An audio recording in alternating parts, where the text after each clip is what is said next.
Happy Saturday, everybody. Today's classic is a little bit newer than the ones that we have shared on previous Saturdays. It is our April 2016 episode on the Easter Rising. And we have a new episode coming up next week that's focused on one of the figures from the Rising. And because there are several other major events to talk about in that upcoming episode, we didn't want to spend too much time recapping something that we've covered before. But we also did not want new listeners to miss out on that part of the story. So enjoy! Welcome to Stuff You Missed in History Class from HowStuffWorks.com.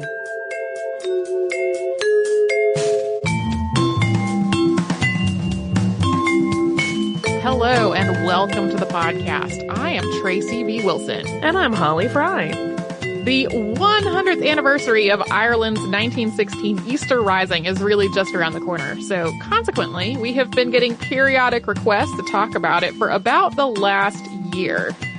Today, this is considered to be one of the most pivotal moments in modern Irish history, and it was the precursor to a number of events that have happened since then, both within and outside of Ireland.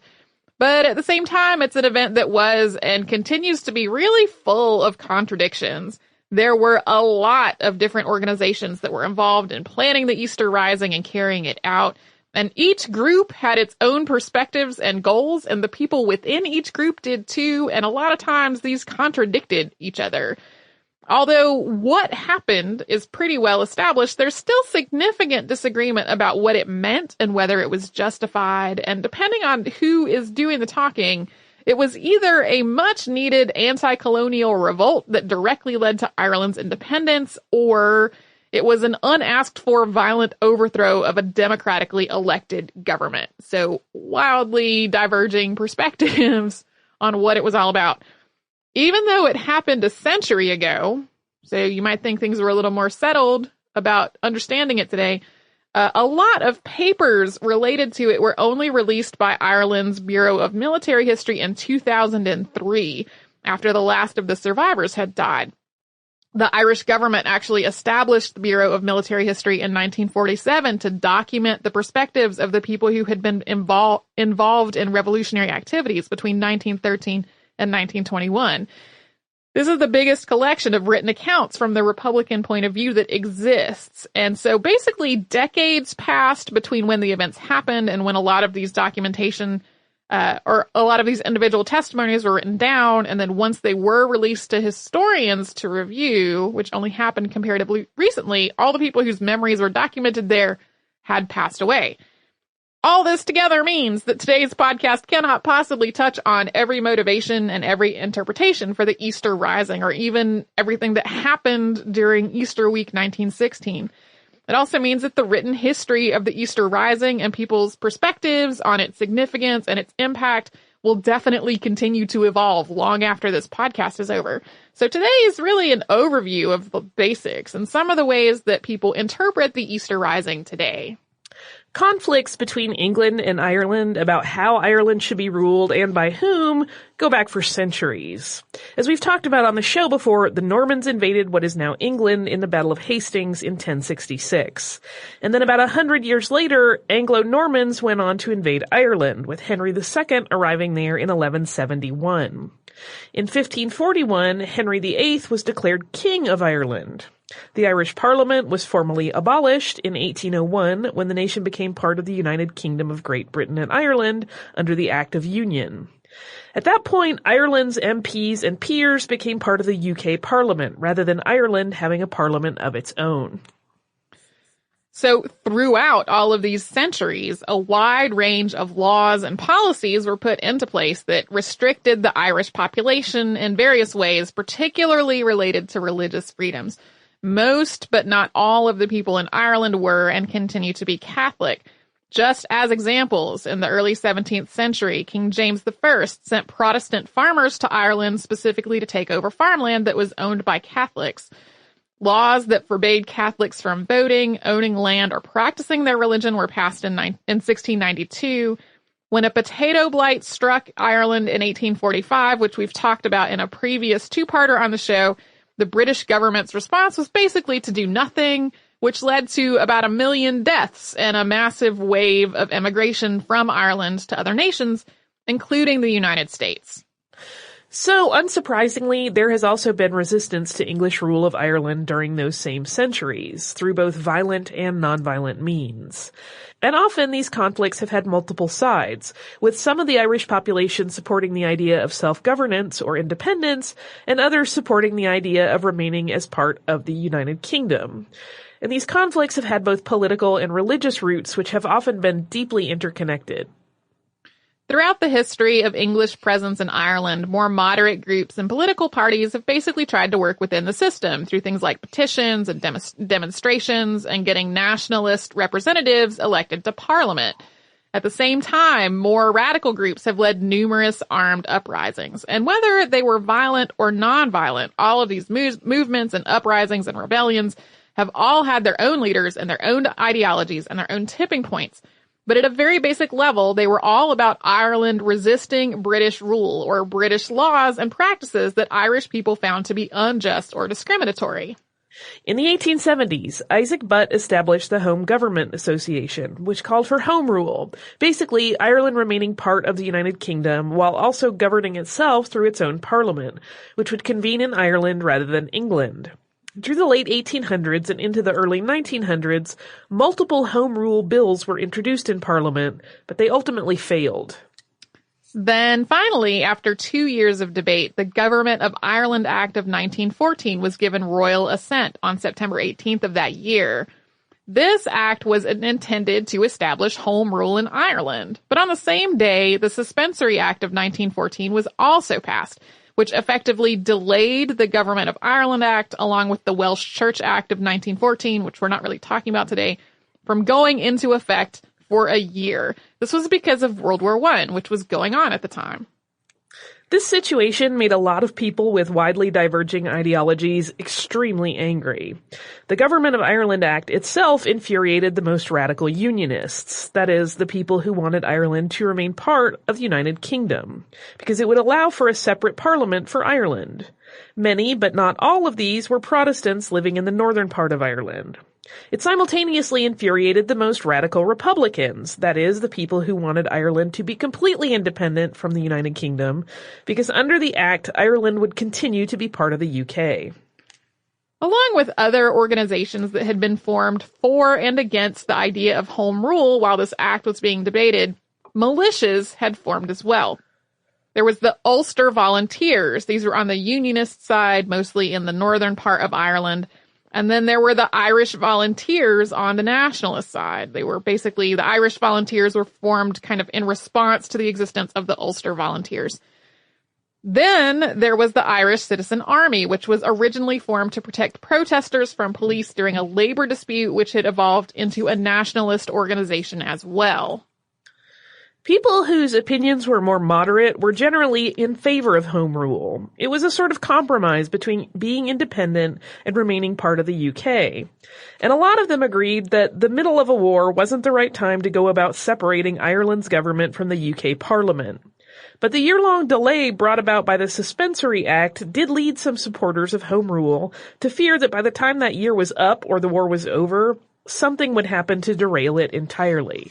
I should also point out that there were pretty moderate Protestants living mostly in the northern part of Ireland who were not in favor of home rule because they were afraid that if home rule were implemented, that their needs would be outweighed by the majority Catholic vote, and that wasn't as much of a threat as with everyone being part of the UK Parliament rather than having a separate Parliament for Ireland. The people who planned and executed the Easter Rising were against home rule. They were all Republicans who wanted Ireland to be completely independent from the United Kingdom. We'll talk about who they were and what they planned to do after a brief word from a sponsor.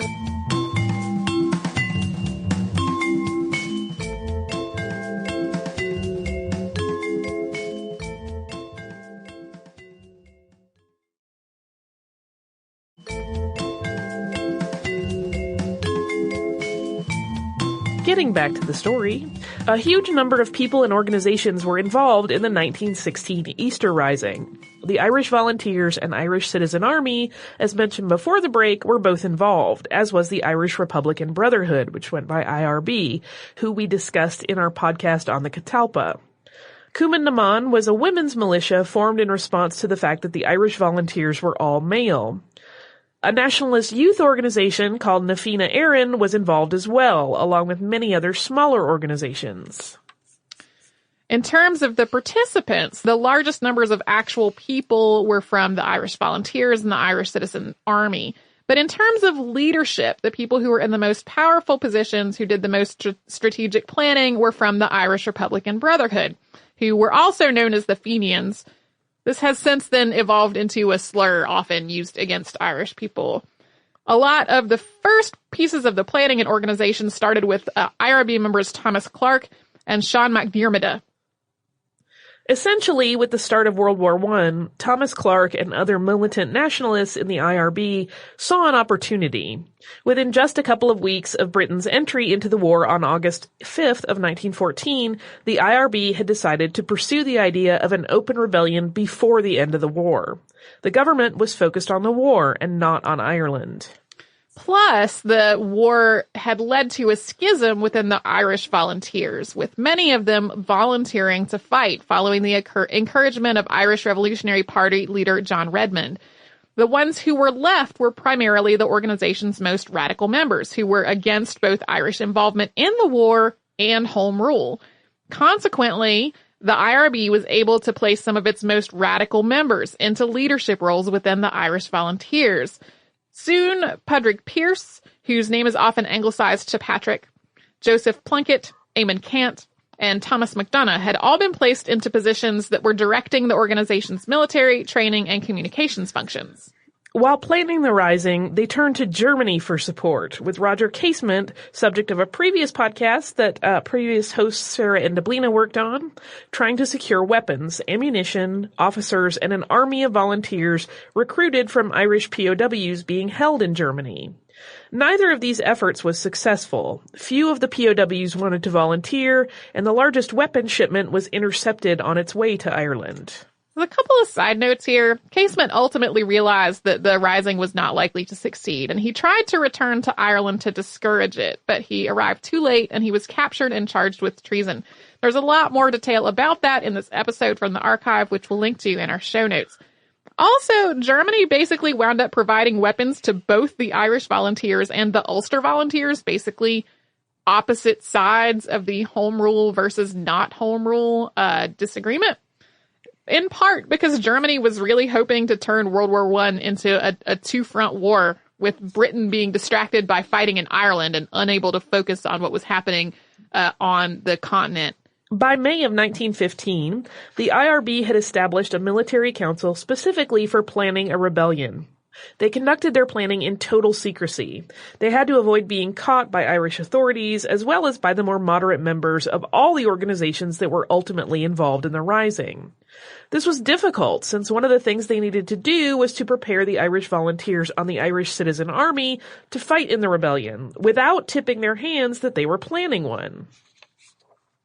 Eventually, they settled on Easter Sunday, 1916, and planned a nationwide uprising. The date was chosen deliberately. The Irish Volunteers had conducted some pretty large exercises on St. Patrick's Day that year, as well as on Easter the year before. So they were hoping that this precedent would make it seem like this mobilization was just a recognition of the day and not something more violent. However, about a week before Easter, Bulmer Hobson, who was the IRB's quartermaster general, and Owen McNeill, chief of staff of the Irish Volunteers, heard about the uprising that was being planned, and they confronted Patrick Pearse about it. McNeill published an order in the Irish Sunday Independent on Easter Sunday, commanding that the rising not go forward. Another hiccup was that the weapons shipment promised from Germany had not arrived on Good Friday as expected. That was the one that had been intercepted on the way. Finally, the decision was made to go ahead with the rising in spite of these obstacles, but it was moved to Easter Monday, and the focus was primarily Dublin. There were some other smaller things outside of Dublin, but Dublin became the primary focus. On Monday, April 24th, members of the Irish Volunteers, led by Patrick Pearse, and the Irish Citizen Army, led by James Connolly, along with members of Cumann na mBan, met at prearranged places at about 11 in the morning. Just after noon, they took multiple locations around Dublin, including the General Post Office and Boland's Mills, as well as laying siege to Dublin Castle. The rebels established a headquarters at the General Post Office, and the Kumaman set up a field hospital there as well. The GPO was also the location of the provisional government. From the steps of the GPO, Pierce read the proclamation of an Irish Republic which he had drafted and which was signed by 7 men: Eamon Cant, Thomas James Clark, James Connolly, Sean McDiarmid, Thomas McDonough, Patrick Pierce, and Joseph Mary Plunkett. It began, Irishmen and Irish women, in the name of God and of the dead generations from which she receives her old traditions of nationhood, Ireland, through us, summons her children to her flag and strikes for her freedom. It goes on to declare Ireland a sovereign nation and, quote, guarantees religious and civil liberty, equal rights and equal opportunities to all its citizens, and declares its resolve to pursue the happiness and prosperity of the whole nation and of all its parts, cherishing all of the children of the nation equally, and oblivious of the differences carefully fostered by an alien government which have divided a minority from the majority in the past. It ends by establishing a provisional government and placing the Irish Republic under the protection of the Most High God. We're going to talk about how the Rising played out and what happened in its aftermath, but first we're going to pause once again for a word from one of our fantastic sponsors.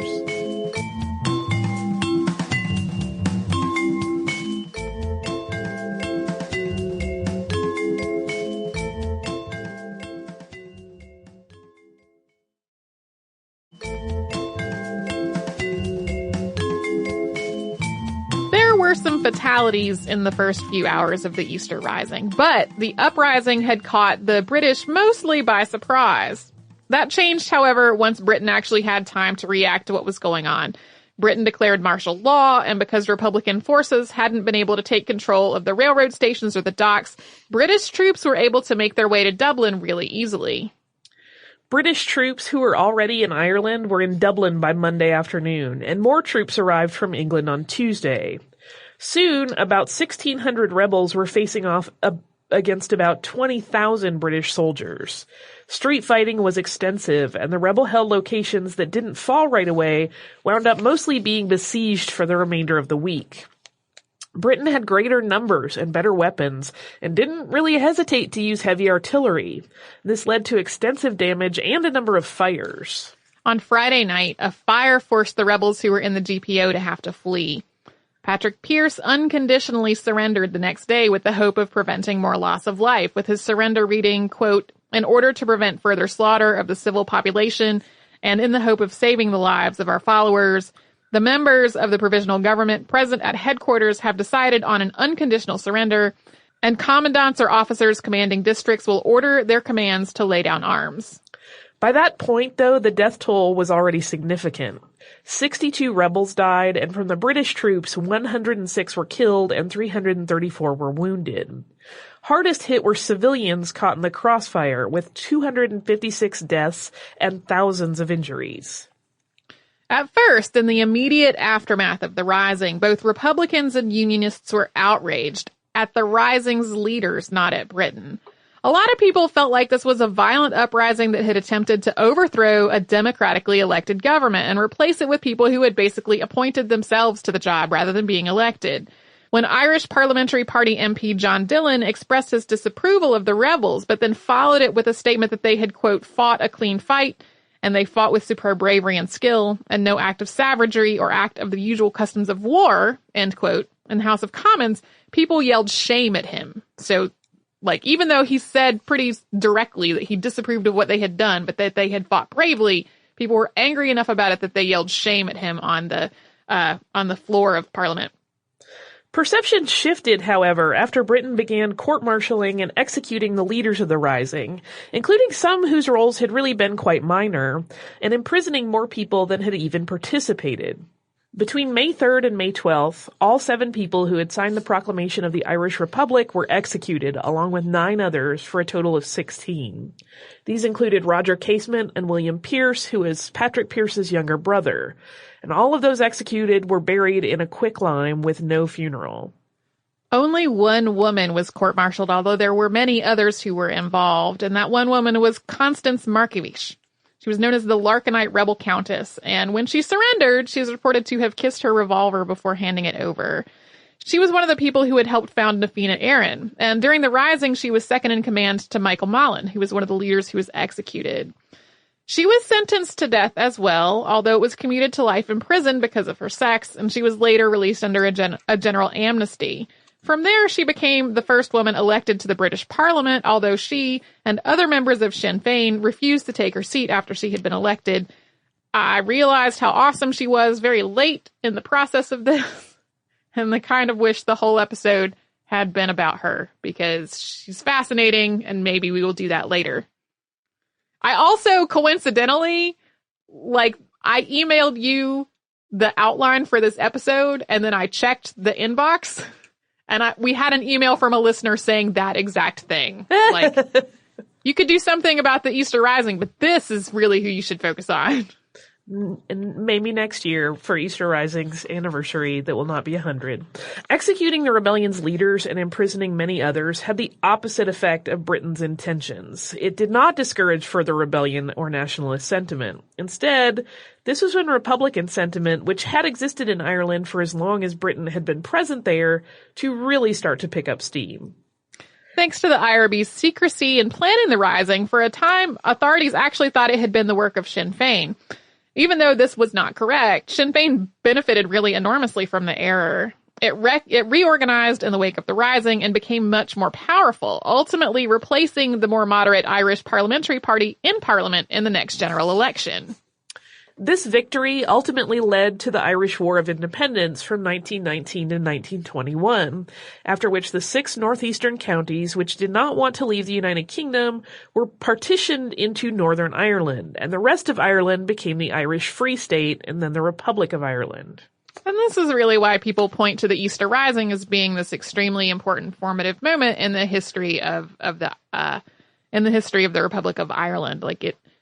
It wasn't the thing that, it wasn't quite the same as, say, the Revolutionary War in the Americas. There was a whole other conflict that followed this one, but this was sort of the turning point of a lot of Republican sentiment. A lot of people who had been a lot more moderate and said, well, it will be fine if we just have home rule, if we can rule ourselves but be part of the UK still. That, it was really the thing that turned a lot of that opinion to be, no, we need to be completely independent from the UK. So it was a galvanizing moment in terms of Republican sentiment in Ireland. And then in the years that have passed since then, the Easter Rising has been cited as the inspiration for a lot of other events, including the Russian Revolution and then the Troubles in Northern Ireland, which for folks who don't personally remember it, which I think a lot of us do, a lot of us were alive at either through all of it or at the end of the Troubles.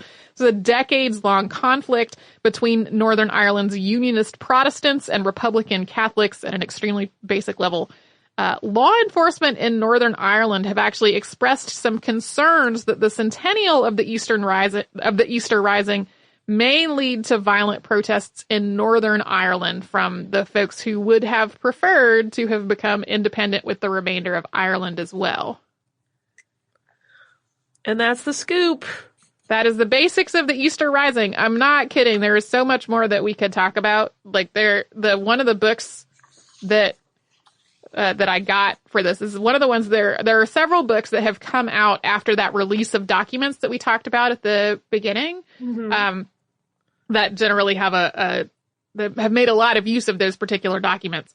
And one of them is quite long. They will all be in the show notes if you are interested in learning more. There is so much more stuff that we could actually get into, but this is a 30-minute podcast. So we are not.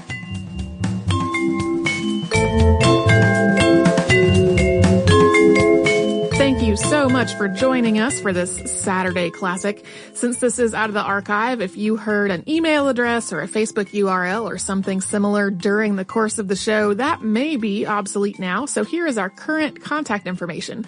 We are at historypodcast@howstuffworks.com, and then we're at Missed in History all over social media. That is our name on Facebook, Twitter, Tumblr, Pinterest, and Instagram. Thanks again for listening. For more on this and thousands of other topics, visit howstuffworks.com.